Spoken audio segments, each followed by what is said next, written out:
Hello everyone, स्वागत है आप सभी का अपना चैनल अपना क्लास 10 पे। तो कैसे हैं आप लोग? उम्मीद है कि आप लोग बहुत अच्छे से होंगे और अपने अपने घरों में होंगे और लॉकडाउन का संपूर्ण रूप से पालन कर रहे होंगे। तो चलिए आज हम आगे की ओर बढ़ते हैं। अपना कार्यक्रम जो चल रहा था उसको आगे बढ़ाते हैं। आज हम लोग पढ़ेंगे अपरिमेय संख्याओं का पुनः भ्रमण। पुनः भ्रमण मतलब कि आप लोग पहले इस चीज़ को पढ़ चुके हैं, ये दोबारा करना है, मतलब रिविजिटिंग है। पहले यहाँ पे जा चुके हैं आप लोग और फिर दोबारा आप जाइएगा, इसको दोबारा समझते हैं क्या होता है रिविजिटिंग इरेशनल नंबर। ठीक है, इसी को अभी हम लोग पढ़ेंगे। तो इसको पढ़ने से पहले हम लोग क्या देखेंगे कि ये आप लोग पीछे भी हम बता चुके हैं कि इरेशनल नंबर होता क्या है, अपरिमेय संख्या। तो चलिए एक बार और फिर से हम बताते हैं कि इरेशनल नंबर होता क्या है। तो गौर से सुनिए कि अपरिमेय संख्या किसको कहते हैं। अपरिमेय संख्या किसको कहते हैं? अपरिमेय संख्या। तो इसको हम बता रहे हैं, सुनिएगा ध्यान से। वैसी संख्या जो p बटा q के रूप में नहीं लिखी जा सके। किसके रूप में? p बटा q के रूप में नहीं लिख सकते हैं, इसको नहीं लिख सकते हैं।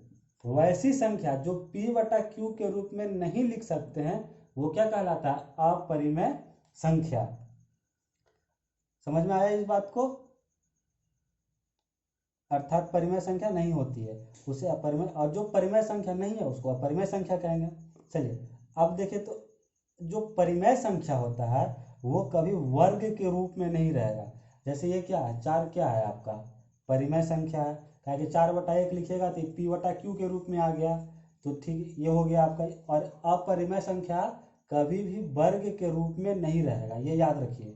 क्या रहेगा? अपरिमेय संख्या वर्ग के रूप में नहीं रहेगा।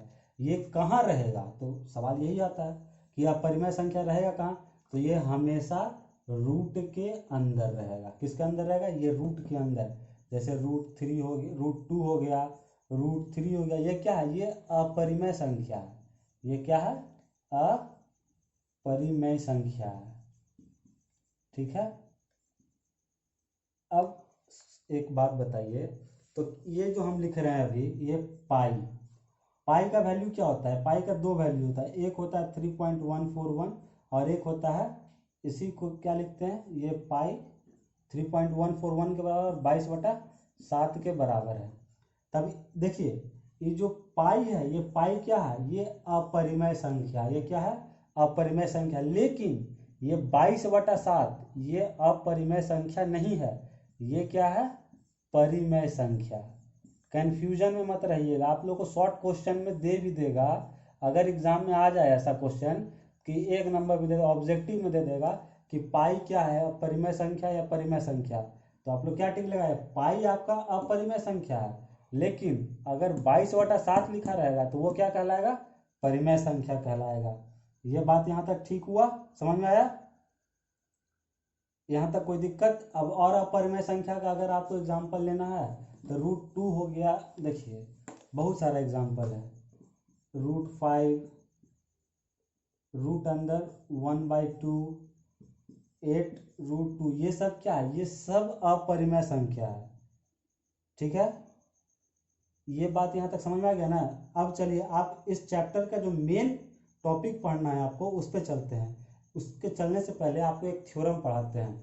वही जो थ्योरम अभी आप लोग पढ़िएगा उसी पे सारा क्वेश्चन है इस एक्सरसाइज में। उसको खाली ध्यान से आप लोग बस ध्यान से सुनिए और देखिए क्या क्या प्रोसेस हो रहा है, वो प्रोसेस को याद रखना है। सेम वही प्रोसेस करना है। तो हम एक परिमेय की तरफ चलते हैं। तो चलिए देखते हैं क्या परिमेय, एक थ्योरम। ये जो थ्योरम लिखा हुआ है, परिमेय थ्योरम कहते हैं। सुनिए, इसमें ये थ्योरम को ध्यान में रखना है। इसी थ्योरम पे बेस्ड है आपका इस चैप्टर का टोटल क्वेश्चन, इसी थ्योरम पे। तो थ्योरम है क्या? थ्योरम क्या कह रहा है? मान लीजिए p एक अभाज्य संख्या है।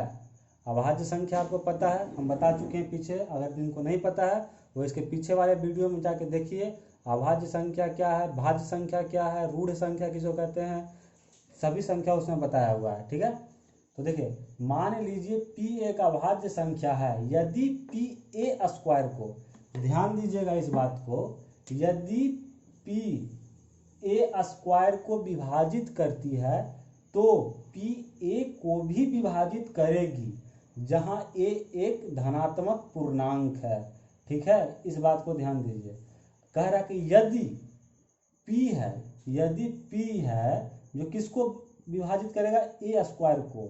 अगर पी कुछ भी है, कोई भी आपका पी क्या भी है, अचर पद है, तो कोई भी ये अगर पी ए स्क्वायर को विभाजित किया, इसका मतलब पी भी ए को विभाजित करेगा।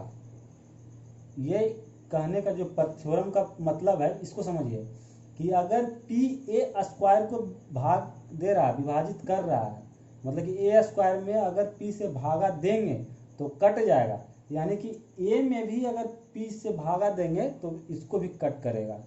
समझ गए इस बात को? इसको कॉपी पे लिखिए, इसको कॉपी पर नोट डाउन कर लीजिए कि मान लीजिए थ्योरम को, मान लीजिए पी एक अभाज्य संख्या है, यदि पी ए स्क्वायर को विभाजित करती है तो पी ए को भी विभाजित करेगी। ये एकदम दिमाग में रखना है इस बात को, क्योंकि जैसे ही क्वेश्चन बनेगा तो ये बात वहाँ पे लागू आपको करना होगा। और ये थ्योरम है, आपको रट जाइए एकदम। क्या कि यदि पी है जो ए स्क्वायर को विभाजित करेगा तो पी ए को भी विभाजित करेगा। अब इसका उत्पत्ति कहाँ से हुआ, जो आप देखिए समझिएगा। ठीक है, ये आया कहाँ से थ्योरम, यहाँ तक तो आप समझ गए कि ये प्रमेय थ्योरम, इसको याद रखना। अब ये आया कहाँ से, इसका उत्पत्ति देखिए कहाँ से हुआ। तो कह रहा है कि मान लीजिए क्या है, पी एक अभाज्य संख्या है, तो माना कि ये आया कैसे, जो आपको बता रहे हैं। ए के अभाज्य गुणनखंड, ए के अभाज्य गुणनखंड, तो एक अभाज्य गुणनखंड आप मान लीजिए क्या, ए बराबर P1 P2 P3, ये कहाँ तक जाएगा, Pn तक। इसका ये गुणनखंड है, अभाज्य गुणनखंड है। ए का अभाज्य गुणनखंड क्या है, अगर आप जो जैसे लिखते थे कि यहाँ पे 7 का अभाज्य गुणनखंड क्या है, 1 है और 7 है ना अभाज्य गुणनखंड। उसी तरह हम मान लिए हैं कि ए क्या है, एक संख्या है कोई भी, उसका अभाज्य गुणनखंड क्या है, P1 P2 P3, कहाँ तक, Pn तक क्या है, अभाज्य गुणनखंड है। ठीक, आप लोग इसके पिछले वीडियो में सीख चुके हैं कि अभाज्य गुणनखंड कैसे निकाला जाता है। अगर इनको नहीं देखें वो जाकर जरूर उस चीज़ को देखिए, फिर यहाँ पे पढ़िए, तब पूरा समझ में आएगा। ठीक है, तो एक अभाज्य गुणनखंड ये है, हम माने हैं, जहाँ क्या है, जहाँ P1 P2 P3 ये कहाँ तक, Pn तक, ये क्या है, अभाज्य संख्या है। अगर आपसे एग्जाम में क्वेश्चन पूछ दे कि सिद्ध कीजिए कि पी ए स्क्वायर को विभाजित करता है तो पी ए को भी विभाजित करेगा, अगर ये क्वेश्चन आ गया एग्जाम में, तो कैसे बनाना है, ये जैसे हम आपको बता रहे हैं वैसे बनाइए। माना कि ये के अभाज्य गुणनखंड क्या है, P1 P2 P3 Pn तक, जहाँ P1 P2 P3 क्या है, Pn अभाज्य संख्या है। समझ में आया? अब देखिए नीचे जगह नहीं है, हम ऊपर में इस प्रमेय को मिटा रहे हैं, आप लोग कॉपी में लिख चुके होंगे। ठीक है, लिख लीजिए जल्दी से। चलिए तो अब इसको मिटाते हैं हम, आप इसको मिटा दिया, आप लोग लिख लिए होंगे कॉपी में, इसके बाद फिर देखिएगा आप लोग।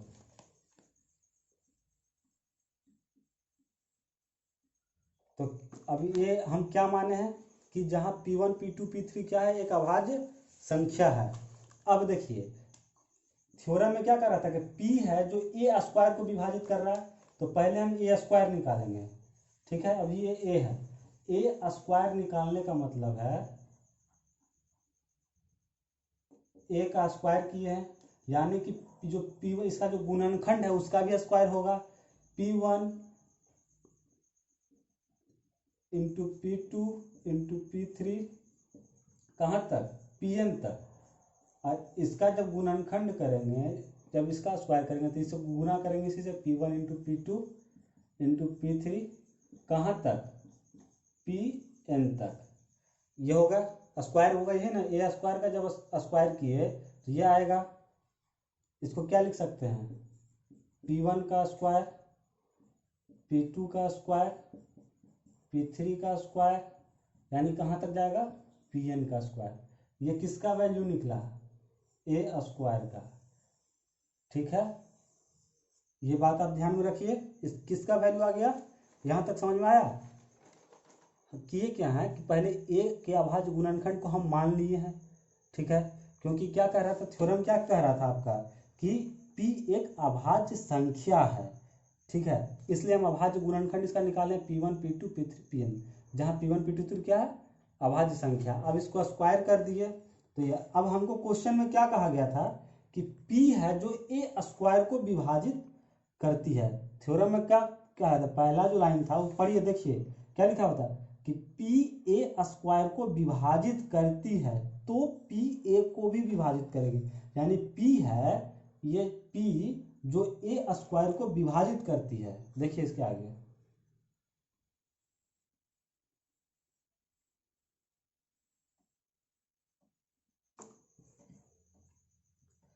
क्वेश्चन में क्या दिया हुआ है, अकॉर्डिंग टू और थ्योरम जाइएगा तो अकॉर्डिंग टू थ्योरम क्या दिया हुआ है, दिया है पी ए स्क्वायर को क्या कर रहा है, विभाजित करती है।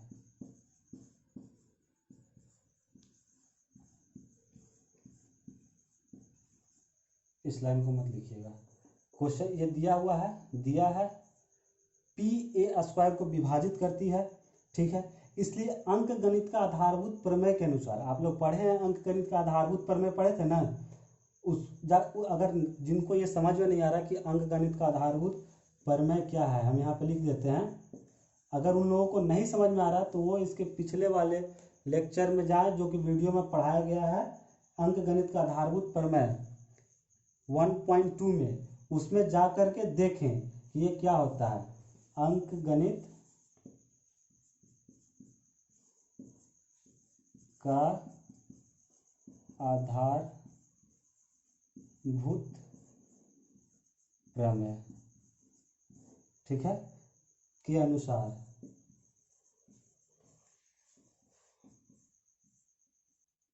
तो क्या दिया हुआ था कि पी ए स्क्वायर को विभाजित करिए, आपको प्रमेय में दिया हुआ है, क्या दिया हुआ है, पी ए स्क्वायर को विभाजित करती है, तो इसलिए अंक गणित के आधारभूत प्रमेय के अनुसार क्या हुआ, पी आपका ए स्क्वायर का एक क्या है, अभाज्य गुणनखंड है। समझ में आया इस बात को। अब ये बात अगर किसी को नया लगा हो, सर ये अभाज्य गुणनखंड क्या होता है, तो इसके लिए आपको क्या करना पड़ेगा, इसका जो पिछला जो लेक्चर है उसको जाकर के आप लोग अच्छे से पढ़िए कि अंक गणित का आधारभूत प्रमेय होता क्या है, अभाज्य गुणनखंड क्या होता है, गुणनखंड कैसे निकाला जाता है, वो सारा चीज़ बताया हुआ, आप लोग देखिए। हाँ तो यहाँ पे आइए, तो P क्या है, ए स्क्वायर का एक अभाज्य गुणनखंड है। समझ में आया, क्यों है अभाज्य गुणनखंड, क्योंकि ये आपको दिया गया है पी ए स्क्वायर को विभाजित करती है और अंक गणित के आधारभूत प्रमेय के अनुसार पी ए स्क्वायर का एक अभाज्य गुणनखंड है। यहाँ तक लिख लिए आप लोग, चलिए ऊपर हम मिटा रहे हैं। अब देखिए जब अभाज्य गुणनखंड है, परंतु अब एक और लाइन लिख रहे हैं उसको देखिएगा,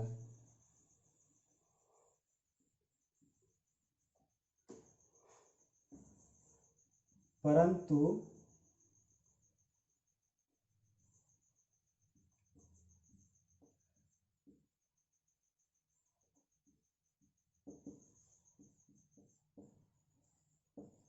अंक गणित की आधारभूत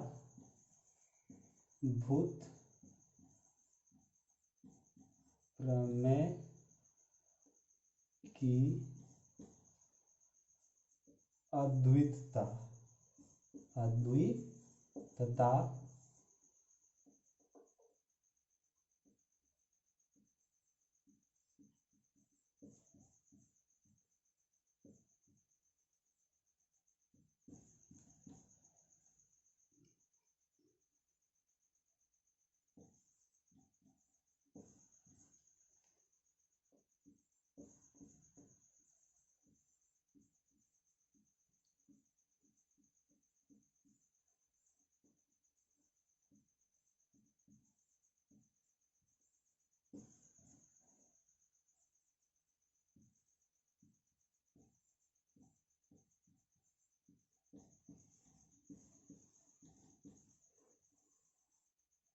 देखिए क्या लिखे, परंतु अंक गणित के आधारभूत प्रमेय की अद्वितीयता के गुण का प्रयोग करने पर, किसका प्रयोग करें, यहाँ पे आधारभूत प्रमेय का कर रहे हैं और यहाँ पे अंक गणित के आधारभूत प्रमेय की अद्वितीयता के गुण का प्रयोग करेंगे। अद्वितीयता मतलब क्या होता है, यूनिक, एक यूनिक प्रॉपर्टी होता है इसका, उसका अगर हम प्रयोग करते हैं तो ए स्क्वायर के हम क्या पाएंगे कि ए स्क्वायर के अभाज्य गुणनखंड केवल क्या होगा, केवल क्या होगा, P1 P2 P3 कहाँ तक Pn है। समझ में आया ये बात को कि अगर अंक गणित आधारभूत प्रमेय के अनुसार क्या है कि ए स्क्वायर को हम क्या गुणनखंड निकाले थे, P1 का स्क्वायर, P2 का स्क्वायर, P3 का स्क्वायर कहाँ तक, Pn तक। लेकिन अगर हम अंक गणित के आधारभूत प्रमेय की अद्वितीयता यूनिक वाला अगर गुण लगाएंगे हम लोग, तो उसके अनुसार हम पाएंगे कि केवल ए स्क्वायर का अभाज्य गुणनखंड क्या होगा, P1 P2 P3 Pn तक होगा। ठीक है, इसलिए इसको हम मिटा रहे हैं, यहाँ नीचे लिख लिए हैं, इसको हम मिटाते हैं। इसलिए